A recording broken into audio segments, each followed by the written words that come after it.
Bapak Ibu dosen, perkenalkan nama saya Risno Veronica Manurung, nomor induk mahasiswa 241070251. Saat ini saya sedang mengikuti PPG Bat 1 Sekolah Tinggi Pastoral Santo Fransiskus Asisi Semarang, dan saya mengajar di SD Negeri 3 Nenggolan, Kecamatan Nenggolan, Kabupaten Samosir, Provinsi Sumatera Utara.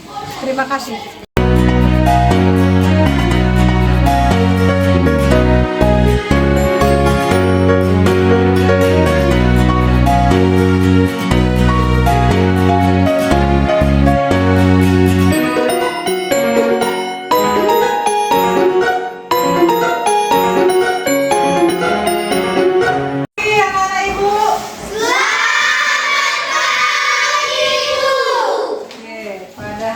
Kita kembali dalam P5 ya, proyek penguatan profil pelajar Pancasila ya.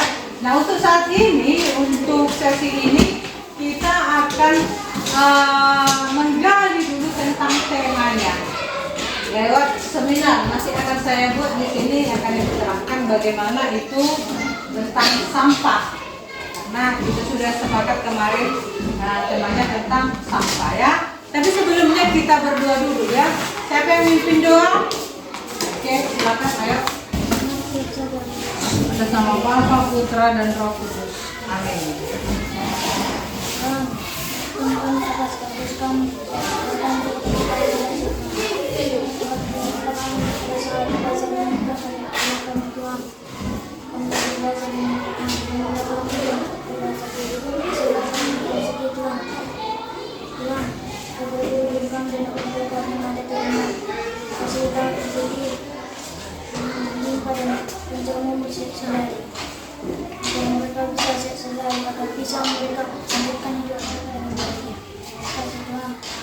Amin. Baik, terima kasih untuk Si Boni untuk doa pembukanya. Ini kita lanjut ya. Lihat di depan ada gaya hidup berkelanjutan. Inilah tema yang mau kita bawakan selama beberapa bulan ke depan sesuai dengan jadwal di sekolah kita ya. Apa tadi temanya? Gaya hidup berkelanjutan. Gaya hidup berkelanjutan ya. Program P5 ini ada tujuannya, yaitu untuk meningkatkan kesadaran siswa tentang hidup berkelanjutan dan mendorong mereka menerapkan gaya hidup sehat dan berkelanjutan untuk menjaga lingkungan sekolah dan sekitarnya. Tema program ini adalah gaya hidup berkelanjutan ya. Apa itu gaya hidup berkelanjutan? Gaya hidup berkelanjutan adalah melaksanakan tindakan dengan kesadaran penuh dan berpikir jangka panjang, termasuk menjaga kelestarian alam dan kesehatan diri. Tujuannya untuk menjaga kelestarian lingkungan, jadi supaya lingkungan kita ini tetap terkontrol, sehat ya. Nah, hal ini dapat dicapai dengan memiliki sikap yang sadar dalam menggunakan sumber daya alam, cermat dalam membeli barang atau jasa, mempertimbangkan siklus hidup barang, dan menganggap diri sebagai bagian dari lingkungan. Jadi ini kita harus sadar bahwa kita ini adalah bagian dari alam, bagian dari lingkungan ya. Pola pikirnya ini gaya hidup berkelanjutan adalah cara hidup dengan kesadaran jangka panjang dengan mempertimbangkan tadi dampak lingkungan. Ini termasuk menyadari sumber daya alam yang terbatas ya. Jadi kita ini tidak boleh semena-mena. Oke, ini judulnya, sampahku adalah tanggung jawab. Apa judulnya tadi? Sampahku adalah tanggung jawabku. Sampah adalah sisa kegiatan sehari-hari manusia atau proses alam yang berbentuk padat atau semi padat berupa zat organik atau anorganik yang bersifat dapat terurai. Perhatikan ya, yang dapat terurai atau tidak dapat terurai, yang dianggap sudah tidak berguna lagi dan dibuang ke lingkungan. Jadi itu adalah tadi disebut sampah. Sampah ini. Sampah juga merupakan buangan yang dihasilkan dari suatu proses produksi, baik dari domestik, artinya dari rumah atau seperti ini, limbah rumah tangga, ya, maupun dari industri. Nanti akan kita lihat apa aja itu contoh limbah dari rumah tangga, limbah dari industri, ya, kita lihat nanti. Ditinjau dari beberapa sumber, sampah berasal dari beberapa tempat. Yang pertama, sampah dari pemukiman penduduk. Seperti, ya ini biasanya sampah yang dihasilkan adalah organik yang bersifat basah, seperti sisa makanan. Seperti di rumah kita ini contohnya. Kalau di rumah kita biasanya ada sisa-sisa makanan kan? Biasanya itu langsung dibuang. Itu sampah nggak? Sampah. Oke. Kemudian ada yang kedua, sampah dari tempat-tempat umum dan perdagangan. Jadi sampah yang dihasilkan seperti sisa makanan, sayuran yang membusuk, seperti di pasar. Kalau misalnya hari Senin pasar, hari Selasa kita lihat banyak di sana sampah. Termasuklah sampah ini, sayur yang membusuk. Banyak di situ kan? Itu adalah sampah. Oke. Jadi sampah ada dua. Apa itu? Sampah organik dan sampah non-organik atau anorganik. Apa sih sampah organik? Kita lihat ya. Sampah organik adalah sampah yang dihasilkan dari bahan-bahan hayati yang dapat didegradasi oleh mikroba atau bersifat biodegradable. Seperti apa? Seperti sampah rumah tangga yang bahannya organik. Termasuk sampah organik yaitu sampah dari dapur. Inilah sisa-sisa makanan itu. Kemudian tepung, sayuran, kulit buah. Kalau misalnya kita mengupas buah kan ada sampahnya. Sampah apa disebut itu? Organik atau anorganik? Ini sisa makanan, sayuran, kulit buah, daun, dan ranting. Selain itu, dari pasar tradisional juga banyak menyumbangkan sampah organik. Seperti apa? Sampah sayuran, sampah buah-buahan yang sudah membusuk. Ya, jadi sampah organik tadi adalah yang dihasilkan dari bahan hayati. Artinya dia bersifat biodegradable. Habis. Ya, kita lihat ada yang lain juga, sampah non organik. Dari mana ini sampah non organik? Ini adalah dari bahan non hayati, baik berupa produk sintetik maupun hasil proses teknologi, misalnya dari bahan sampah. Ya, sampah organik dibedakan menjadi sampah logam atau produk-produk olahan. Jadi ada dua jenis juga, ya kan? Seperti ini. Ini sampah organik atau non organik.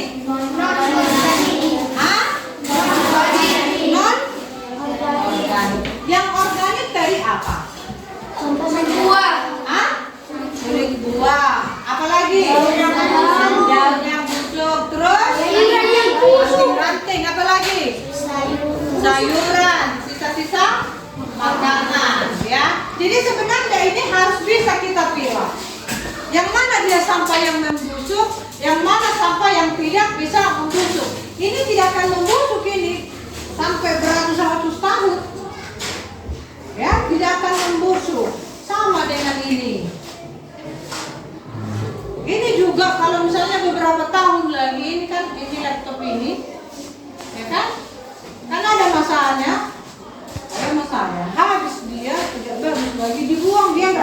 menjadi sampah. Disebut sampah apa ini?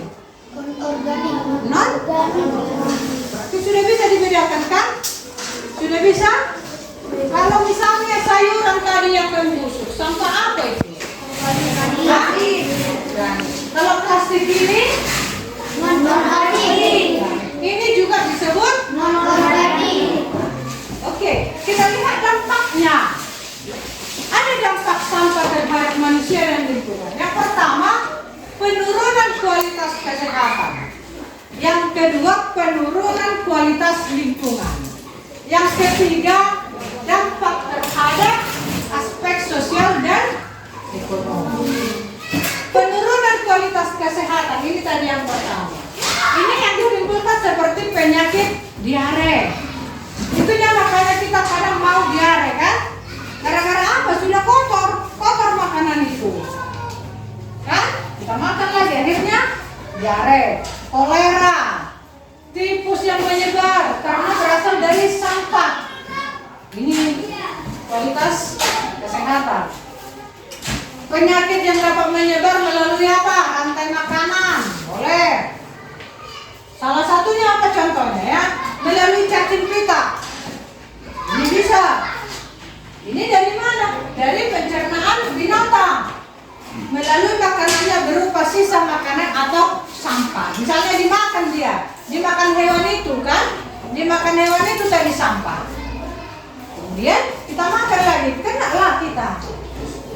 Jadi seperti rantai dia kan? Inilah penurunan kualitas kesehatan. Kita lihat yang berikutnya, kualitas lingkungan. Apa ini? Kualitas lingkungan ini contohnya cairan rendasan sampah yang masuk ke dalam saluran drainase atau ke selokan. Kita perhatikan coba selokan di depan sekolah kita. Kadang bau enggak? Bau. Kenapa bisa bau? Karena sampah di situ sudah menumpuk. Ada sampah organik dan sampah anorganik. Karena menyatunya makanya bisa bau. Kalau misalnya dipilah dia, dibuat satu tempat untuk organik, dibuat satu tempat untuk organik, tidak seperti itu bau. Ini nampak dia kan? Penurunan kualitas lingkungan. Akhirnya lingkungan menjadi bagaimana?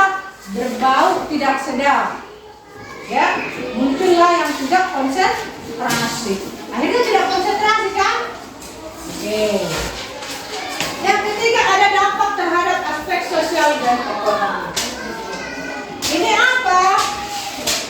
Pengolahan sampah yang tidak memadai menyebabkan rendahnya tingkat kesehatan masyarakat juga semakin meningkat. Biaya pemeliharaan kesehatan untuk pengobatan. Sedikit sakit. Begitulah. Ya? Oke. Pengelolaan sampah. Jadi sampah tadi bisa kita kelola. Bukan langsung dibuang, tapi harus dikelola. Dengan bagaimana? Yang pertama kita lihat reuse. Ada 3R ya. Pengelolaan sampah dengan 3R. Apa itu 3R? Coba bacakan dulu. Reuse, reduce, dan recycle. Apa itu reuse? Menggunakan kembali. Reduce, mengurangi. Recycle, contoh ini tadi sampah anorganik ini. Ini bisa kita bagaimana? Kita gunakan kembali, ya kan? Menggunakan kembali. Ini bisa juga kita daur ulang menjadi apa ini? Kalau kita daur ulang menjadi apa? Bisa menjadi bunga, bisa menjadi bantal, ya. Nanti kita akan coba ini buat menjadi bantal, ya. Bagaimana sih ini bisa menjadi bantal? Ada nanti tekniknya, oke? Jadi sampah tadi bukan langsung kita buang, tapi boleh kita pergunakan kembali. Kita daur ulang dia. Yang berikutnya, caranya bagaimana kalau misalnya reuse? Penggunaan kembali sampah secara langsung, baik untuk fungsi yang sama maupun fungsi lain. Menggunakan kembali ini. Ya, boleh kan? Yang berikutnya reduce, mengurangi, yaitu mengurangi segala sesuatu yang menyebabkan timbulnya sampah. Jangan sedikit-sedikit plastik, kantong plastik, semua. Kalau misalnya belanja dari pasar, pernah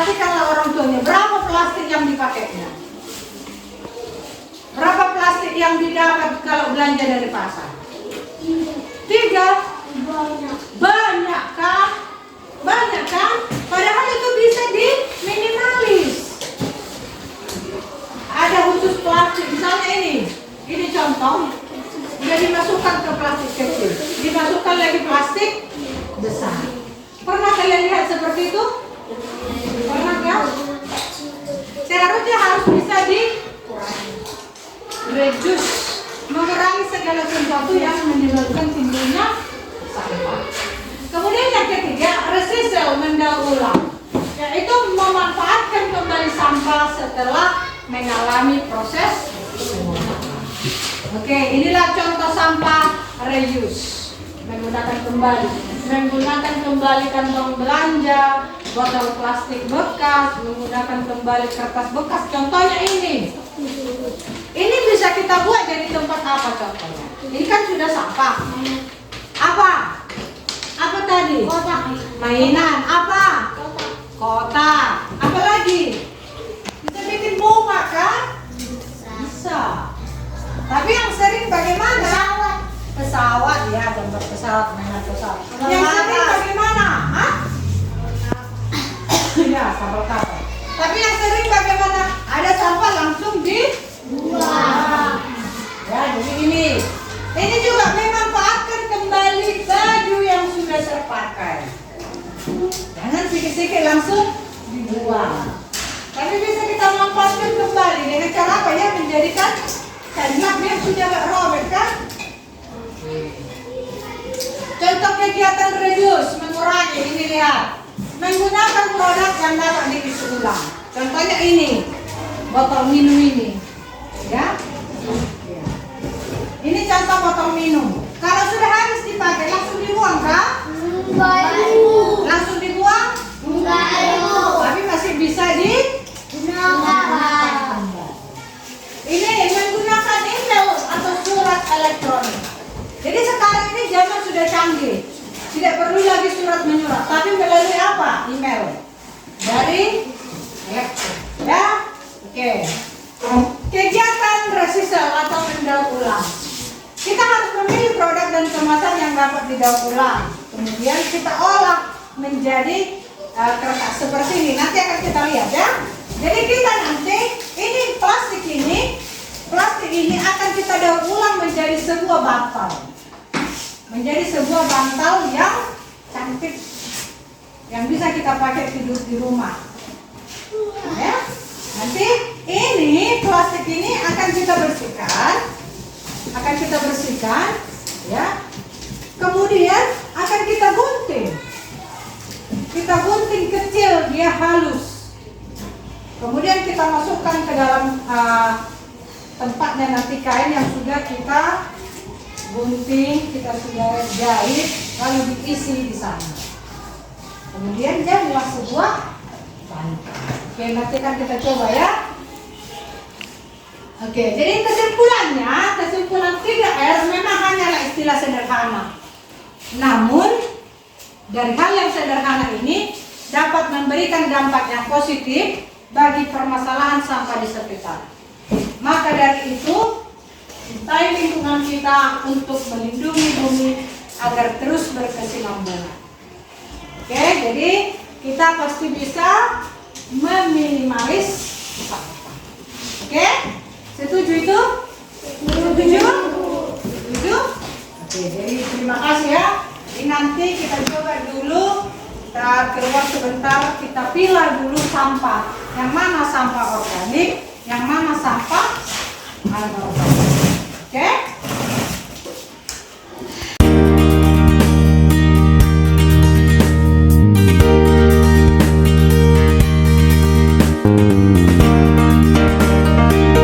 Oke, ayo silakan dipilih, pilah dia yang mana sampah organik tadi. Yang mana sampah anorganik? Yang mana, siapa yang pegang yang non-organik? Oh, ini. Yang ini yang organik. Ini.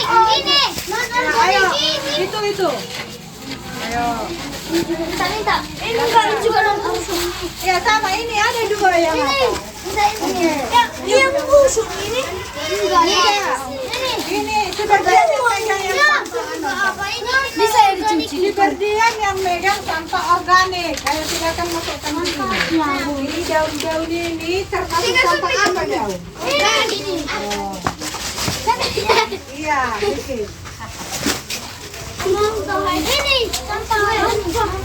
iya. Kemana itu? Organik atau anorganik? Panas. Iya, kemana tempatnya? Iya, oke. Wah, tempat sampah semua. Nyong, organik. Organik. Bisa. Organik. Ada sampah.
Halus ya. Kemudian setelah halus biar kita buat silakan ubah dulu ini.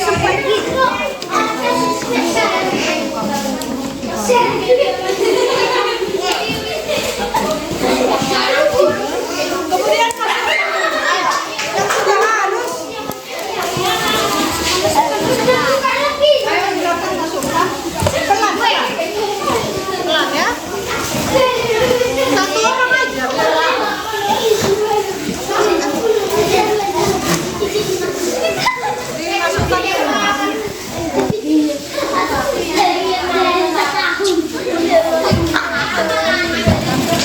Ayo yang berkebutuhan boleh.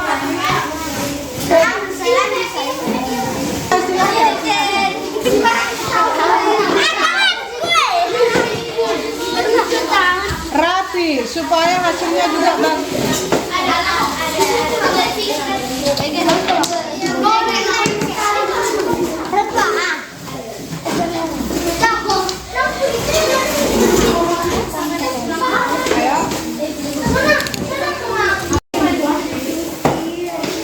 Ayo silakan dimasukkan semua.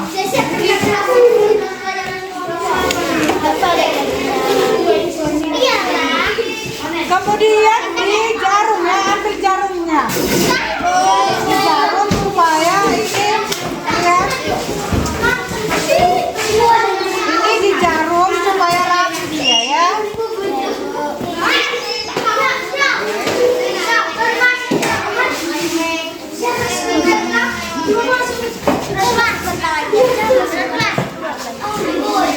Ayo. Ini sapu. Udah?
sana. Oke.